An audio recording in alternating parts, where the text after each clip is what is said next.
A lot of people don't like my comedy. A lot of white people don't like my comedy. A lot of white people say this to me. Hey, Aamer. Hey. You get on stage. You make your jokes about white people. You say white people this, white people that. What if I did something like that? Huh? What if I got on stage and I said, yeah, black people are like this. Muslims are like that. You'd probably call me a racist, wouldn't you? And I'd say, yeah, I would. Yeah, you should never do that. That's bad for your health. They're like, well, you do that, Aamer. You do that. You get on stage, make jokes about white people. Don't you think that's a kind of racism? Don't you think that's dun dun dun reverse racism? So no, I don't think that's reverse racism.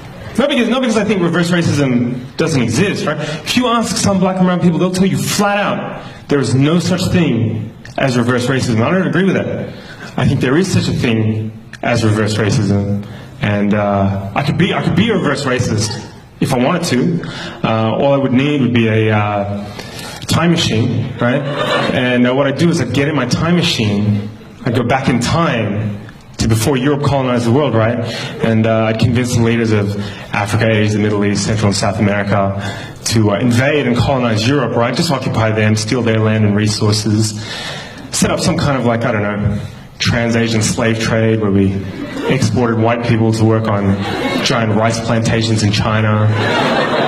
Just ruin Europe over the course of a couple of centuries so all their descendants would want to migrate out and live in the places where black and brown people come from. But of course, in that time, I'd make sure I set up systems that privileged black and brown people at every conceivable social, political, and economic opportunity. The white people would never have any hope of real self-determination.